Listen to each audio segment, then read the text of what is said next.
4 बार Samajwadi party की सरकार थी, 4 बार समाजवादी पार्टी की सरकार थी। कौन लोग इसके लिए जिम्मेदार हैं? तब नहीं बोले थे। और मरने वाले बच्चे कौन थे? ये अनुसूचित जाति, अल्पसंख्यक और अति पिछड़ी जाति के बच्चे थे। आपका सिद्धार्थनगर जनपद की आपदा उसी में। आपको यह भी परेशानी है कि मेडिकल कॉलेज क्यों बनाए जा रहे हैं? पांडे जी, अरे मेडिकल कॉलेज पूरा व्यवस्था की जा रही है। अरे आप कभी डिप्टी सीएम को घुमाइए तो घर में भोजन भी पहुंचा दीजिए इसी बहाने, लेकिन आप लेके नहीं जाएंगे उनको। आप तो उनके साथ अब दुश्मनी रखना चाहेंगे। दुश्मनी मत रखिए, इस उम्र में दुश्मनी नहीं करनी चाहिए। आपको उपचार की आवश्यकता पड़ेगी, वही काम आएंगे।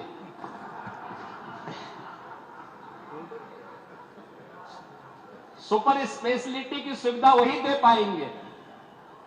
और पता नहीं, उन्होंने 3 दिन से पांडे जी का स्वास्थ्य खराब है, कुछ दवा वगैरह भेजनी चाहिए। तो माता बाबा कहते हैं उनको, माता बाबा कहते हैं तो। माता बाबा हैं पांडे जी, बहुत वरिष्ठ हैं और उस रूप में उनका सम्मान भी है, होना भी चाहिए। और उनका बहुत अच्छा मार्गदर्शन भी सदन को प्राप्त होता है, बहुत शालीनता के साथ अपनी बात को कहते हैं। लेकिन ये चीजें नहीं आनी चाहिए। और हम इस बात को कहना चाहेंगे, ये स्कूल जिनको जो पेयरिंग का पार्ट बन रही है, इन्हें पेयरिंग का पार्ट बनाने के साथ ही जो बस्तियां हैं उनको प्री प्राइमरी के रूप में, प्री प्राइमरी, इसमें बाल वाटिका चलेगी। उन छोटे बच्चों के लिए 3 वर्ष से लेकर 3 से 4 क्लासेज हम वहां पे उन बच्चों के लिए चलाएंगे, जिसमें उनके लिए हम नर्सरी की, एलकेजी, यूकेजी और फर्स्ट में उनको वहां पे प्रवेश की सुविधा देंगे, उनके लिए यूनिफॉर्म देंगे। उनके लिए एक नई स्कीम हम लेके आ रहे हैं। वह स्कीम ये है कि ये सभी बच्चे, हम लोगों ने जब इस पर काम प्रारंभ किया, आपको तो फुर्सत थी नहीं, आप लोगों की सरकार थी, आप लोगों को फुर्सत थी भी नहीं ना, आपका विजन था, क्योंकि आप लोगों के ज्यादातर के बच्चे विदेशों में पढ़ते हैं और कुछ लोग उससे ऊपर उठ चुके हैं, इसलिए उसमें आप लोगों की सोच नहीं थी, करना भी नहीं चाहते थे, विजन भी नहीं था, क्योंकि स्वयं तक सीमित थे। आपका जो एक परिवार डेवलपमेंट अथॉरिटी थी ना, वो आपको अपने स्वयं के परिवार से बाहर नहीं सोचने देती। मैं खाऊं, मैं पीऊं, लेकिन बाकी लोग भूखों रहे, इसमें आपको मजा आता है। लेकिन हमारी सरकार ये करने जा रही है। हम लोगों ने जब पूरी रिपोर्ट ली, तमाम अन्य संस्थाओं के साथ मिलकर के रिपोर्ट ली, तो पता लगा कि प्रदेश के अंदर एक उम्र से नीचे के बहुत सारे बच्चे ऐसे हैं जिनमें खून की कमी है, जिनमें तमाम अन्य पोषक तत्वों की कमी है, वे कुपोषण के शिकार हैं। हम इन सभी बच्चों को उस बाल वाटिका और प्री प्राइमरी स्कूल में ले जाकर के स्पेशल सीएम पोषण मिशन उनके लिए लागू करना चाहते हैं, जिससे वे सभी बच्चे प्रदेश भर के उससे आच्छादित हो सकें। इस सीएम पोषण मिशन ये उन सभी बच्चों को आच्छादन करने का एक प्रयास है। इसके लिए 100 करोड़ रुपए की एक स्पेशल पैकेज हम लोगों ने व्यवस्था कर दी है और इसको हम प्रदेश भर के उन सभी आंगनवाड़ी केंद्रों में, बाल वाटिकाओं में, प्री प्राइमरी स्कूल में लागू करना चाहते हैं, जिसमें उन बच्चों को ये सुविधा उपलब्ध हो सके। और इसका दोहरा लाभ होने वाला है। आपके समय में शराब माफिया तय करते थे पोषण कैसा जाना चाहिए, हमने उसको बंद करवाया। अब प्रदेश के अंदर इस व्यवस्था का संचालन या तो समूह की दीदियां कर रही हैं, महिला स्वयंसेवी समूह कर रही हैं, या नेफेड से हम भारत सरकार की संस्था से उसकी रेसिपी तैयार करवाते हैं। और क्वालिटी कंट्रोल करने के लिए भी हमने आर्मी से जुड़े हुए, उनके फूड सिक्योरिटी से जुड़े हुए उन सभी चीजों को क्वालिटी कंट्रोल के लिए भी हम लोगों ने इसके साथ जोड़ा हुआ है। लेकिन इन सभी के साथ जब हम करेंगे तो अब इन बच्चों को जो भी हम उनके पोषण के लिए जो प्रोडक्ट उपलब्ध करवाएंगे वह उत्तर प्रदेश के ही अन्नदाता किसानों के द्वारा पैदा किया गया प्रोडक्ट होगा, यहां की मिलेट होगी, यहीं के किसानों के पास यहां का ये पैसा जाने वाला है और इससे उत्तर प्रदेश का जो बच्चा होगा, जो शिशु होगा, वह पुष्ट होगा, मजबूत होगा। और आपकी पीड़ा तो यह है कि अगर वो पुष्ट और मजबूत हो गया तो आप शोषण नहीं कर पाएंगे फिर। तो इसलिए इसमें आपकी इस पीड़ा को समझ सकता हूं। स्कूल चलो अभियान हो या ड्रॉप आउट रेट में व्यापक परिवर्तन करके 40 लाख बच्चों को अतिरिक्त स्कूलों तक पहुंचाने का कार्य, और आरटीई के तहत 22,000 से बढ़ा करके इस संख्या को 4,30,000 तक पहुंचाने का काम, ये सभी उत्तर प्रदेश के अंदर हुआ है। प्रदेश के अंदर प्रोजेक्ट अलंकार यानी ऑपरेशन कायाकल्प, ये बेसिक शिक्षा परिषद का था। प्रोजेक्ट अलंकार है माध्यमिक शिक्षा का।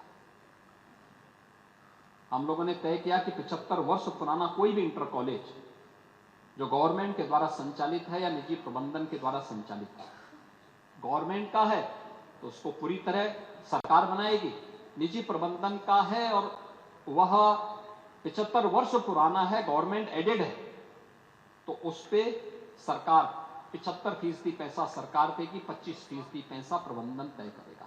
जिन प्रबंधन के पास पैसा नहीं, उनको यह भी सुविधा दी गई कि वे एमपी एमएलए से भी उनके लेट का पैसा भी ले सकते हैं या सीएसआर से पैसा ले सकते हैं। ये सभी व्यवस्था दी गई और आज उसके तहत विद्यालयों के पुनरुद्धार हो रहे हैं, नए विद्यालय बन रहे हैं, नए भवन बन रहे हैं। इसके साथ ही प्रदेश के अंदर प्रोजेक्ट अलंकार के अंतर्गत पुस्तकालय, प्रयोगशालाएं और मल्टीपर्पज हॉल, पेयजल की व्यवस्था, टॉयलेट, ये सभी व्यवस्थाएं उसे आच्छादित करने का काम हो रहा है। 75 वर्ष पुराने, 50 साल पुराने, 30 वर्ष पुराने सभी विद्यालय इसमें आच्छादित हो रहे हैं। ये पैसे भी उपलब्ध करवाए गए।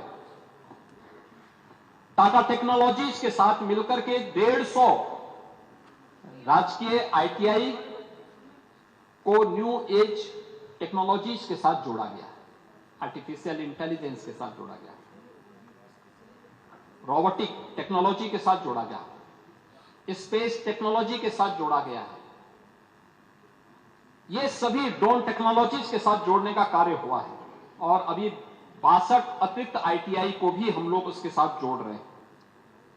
400 सरकारी और 3,000 निजी आईटीआई को हब एंड स्पोक मॉडल पर हम आगे बना रहे हैं। जहां पे हमारी न्यू टेक्नोलॉजी आ चुकी है, वहां पर उस आईटीआई के साथ निजी आईटीआई उस जिले के अंदर अगर जितनी है उनके साथ आगे अलग अलग बांट करके उन छात्रों को भी सुविधा प्राप्त हो, ये सुविधा हम उसके साथ जोड़ रहे हैं और ये भी काम हुए हैं।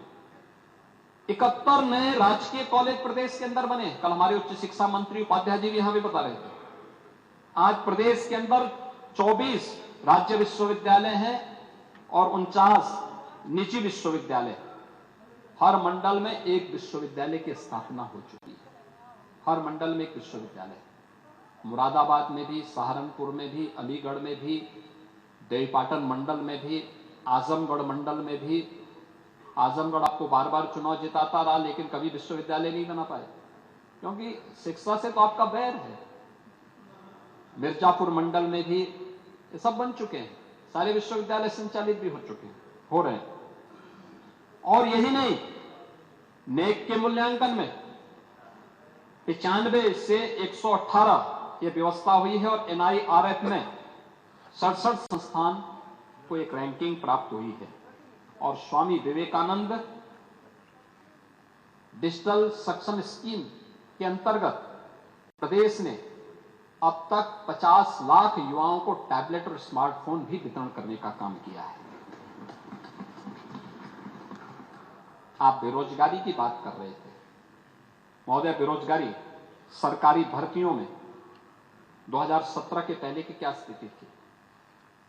अनियमितता थी, पक्षपात था और पारदर्शिता की कमी थी। श्रम बल में महिलाओं की नाममात्र की भागीदारी थी। औद्योगिक इकाइयों में कार्य करने पर प्रतिबंध था, यानी महिलाएं औद्योगिक इकाइयों में काम नहीं करेंगी। स्वरोजगार, स्टार्टअप और एमएसएमई इकोसिस्टम का भी अभाव था। और 17 से 25 के बीच जो विभिन्न आयोग और भर्ती बोर्ड हैं, इनके माध्यम से हम लोगों ने 8.5 लाख भर्तियां अब तक संपन्न की हैं। और मैं तो चाहूंगा इस पूरे सदन से मैं कहूंगा, उस पक्ष वालों से भी इस पक्ष वालों से भी, दोनों से मैं कहूंगा, अभी हाल ही में हम लोगों ने 60,200 पुलिस कार्मिकों की भर्ती की। हर जनपद से, हर विधानसभा क्षेत्र से युवा हैं, हर जनपद, हर विधानसभा क्षेत्र से।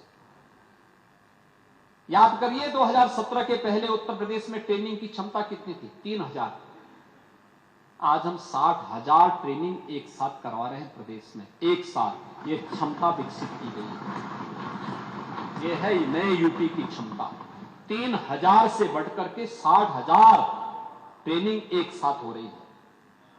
पहले इंफ्रास्ट्रक्चर, पुलिस का इंफ्रास्ट्रक्चर क्या था? टूटे हुए बैरक। आज किसी भी सिटी में आप जाएंगे, जो हाई राइज बिल्डिंग होगी वो यूपी पुलिस की आवासीय सुविधा की होगी, यूपी पुलिस के जवानों की का भवन होगा।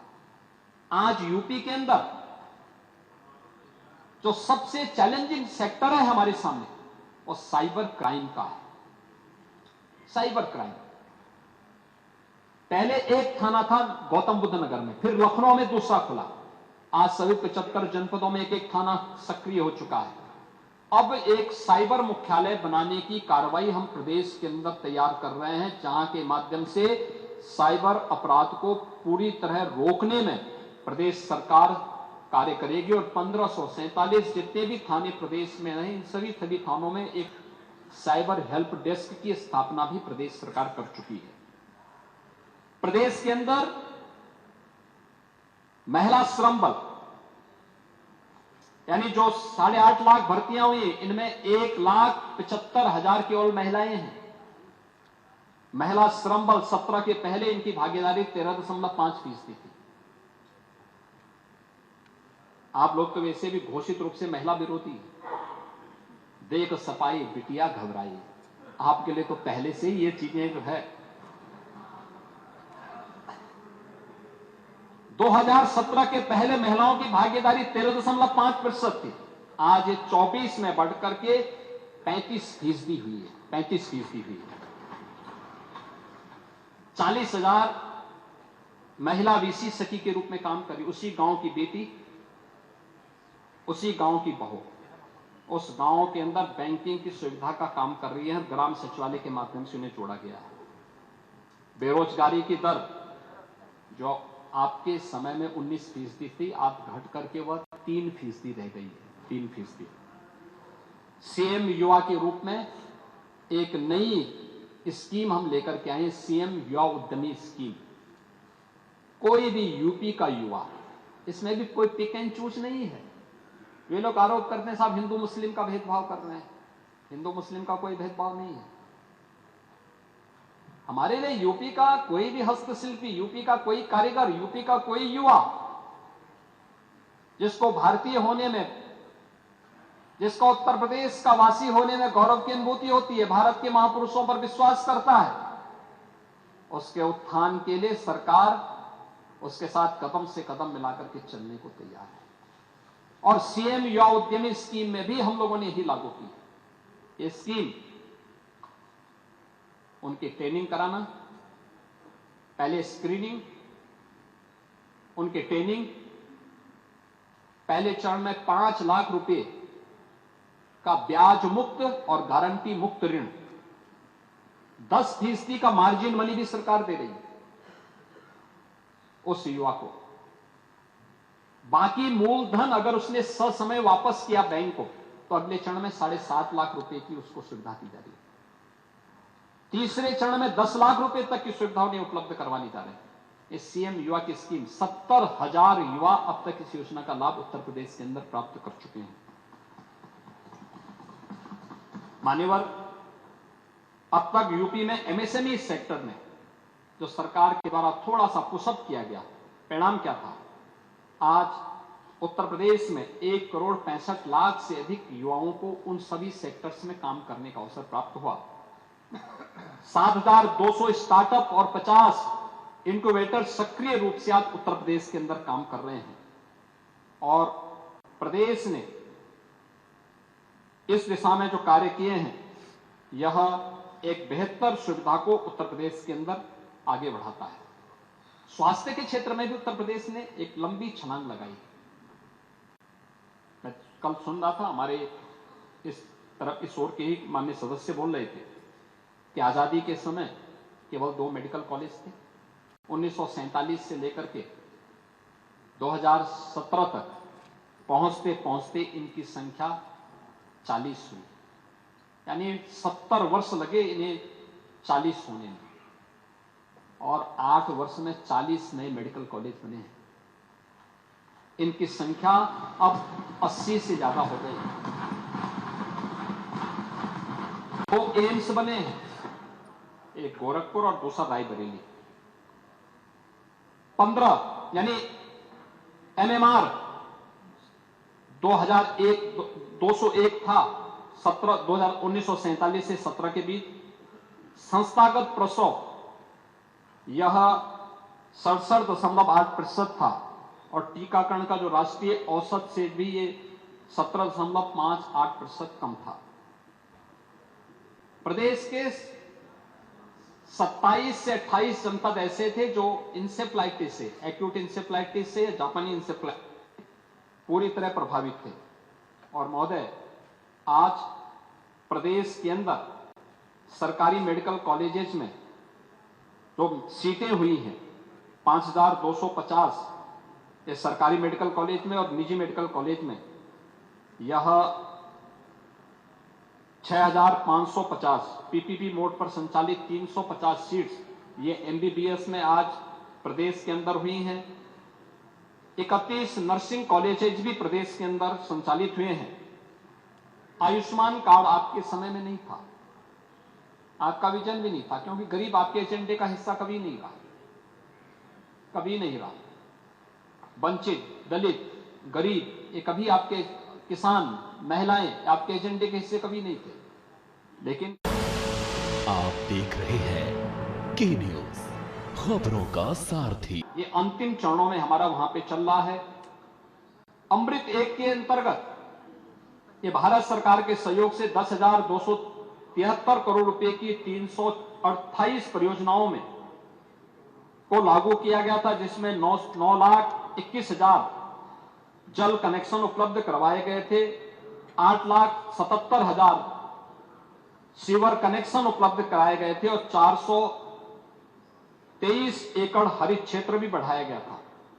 अमृत 2 के अंतर्गत 15,629 करोड़ रुपए की लागत से 539 परियोजनाओं के माध्यम से 43 लाख जल कनेक्शन, 5 लाख सीवर कनेक्शन ये इसके माध्यम से प्रस्तावित किए गए हैं, जिन पर कार्य चल रहा है। प्रदेश के अंदर ओडीएफ के लक्ष्य को प्राप्त किया गया है। आकांक्षी नगर योजना लागू की गई है, और सीएम नगर सृजन योजना के अंतर्गत आज प्रदेश के अंदर इस दिशा में बेहतरीन प्रयास किए जा रहे हैं, जो प्रदेश की व्यवस्था को और अच्छा बनाने की दिशा में काम कर रहे हैं। ग्रामीण विकास और पंचायती व्यवस्था में भी गांव से समृद्धि की दिशा में एक नए कदम बढ़ाए हैं। बुनियादी 1947 से 17 के बीच में एक बुनियादी सुविधाओं का अभाव था, कनेक्टिविटी नहीं थी। घर, बिजली, सड़क, पेयजल जैसी बुनियादी सुविधाओं का व्यापक अभाव था। पंचायतों में संसाधन और क्षमताओं की कमी थी। और 17 से 25 के बीच में सबसे पहले हर गरीब के सिर को ढकने के लिए छत, 56,80,000 परिवारों को एक एक पक्का मकान उपलब्ध करवाया गया है, जिसमें प्रधानमंत्री आवास योजना और मुख्यमंत्री आवास योजना के माध्यम से इन कार्यों को आगे बढ़ाया गया है। मनरेगा के अंतर्गत 235 करोड़ मानव दिवस का सृजन किया गया है, और प्रदेश के अंदर महिलाओं की भागीदारी इन सभी योजनाओं में 42% भी की गई है।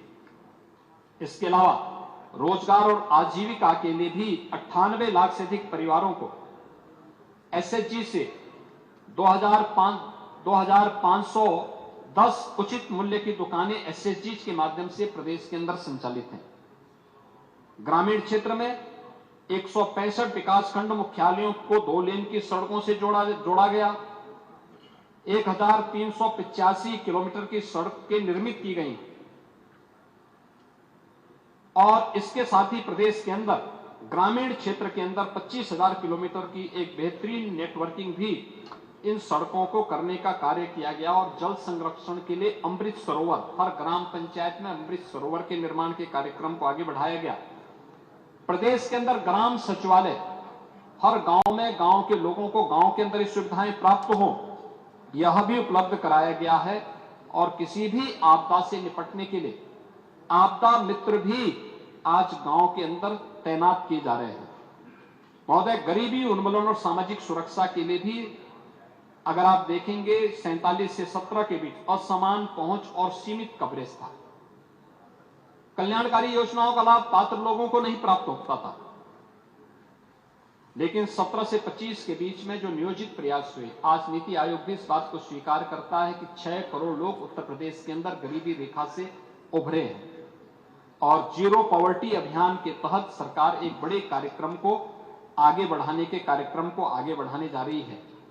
1 करोड़ 6 लाख परिवार उत्तर प्रदेश के अंदर आज के दिन पे ऐसे हैं जिन्हें सरकार 12,000 रुपए सालाना पेंशन की सुविधा से निराश्रित महिला, वृद्धावस्था पेंशन और दिव्यांगजन पेंशन के साथ जोड़ने का काम कर रही है और मुख्यमंत्री सामूहिक विवाह योजना के माध्यम से भी 4,77,000 बेटिया की शादी सरकार के द्वारा कराई जा रही है, जिसमें अनुदान की राशि 51,000 से बढ़ा के 1 लाख भी कर दिया गया।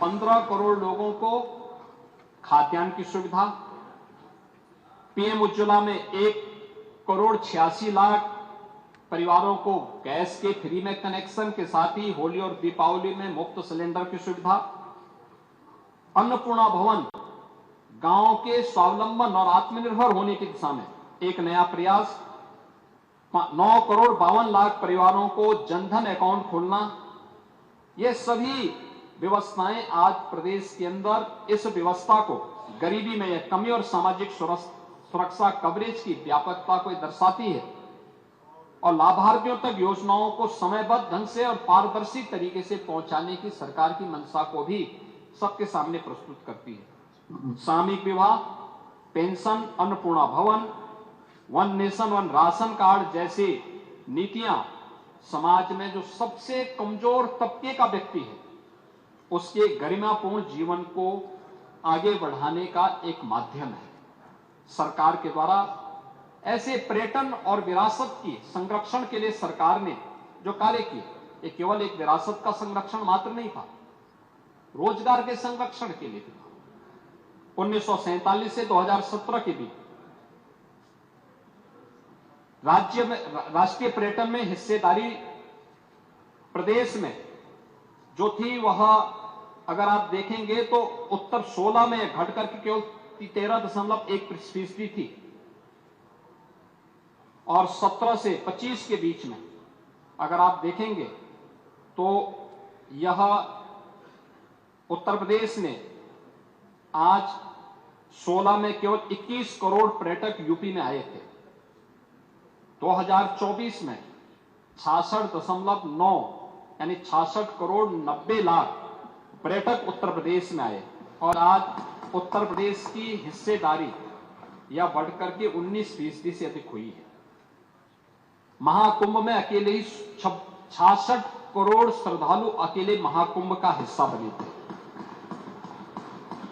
आज काशी विश्वनाथ धाम, अयोध्या धाम, ब्रज तीर्थ विकास परिषद के साथ ही विंध्यवासिनी धाम आदि धामों का भी पुनरुद्धार हो रहा है। हाँ, देवपाटन धाम भी बढ़ेगा, वो भी सभी होंगे। और जिस बौद्ध पर्यटन की आप बात कर रहे थे, रामायण सर्किट हो या कृष्णा सर्किट, बौद्ध सर्किट, शक्ति सर्किट, इन सभी के विकास के लिए ये डबल इंजन की सरकार कार्य कर रही है। हम लोग कपिलवस्तु में भी हेलीपोर्ट की सुविधा उपलब्ध करवाने जा रहे हैं और आपने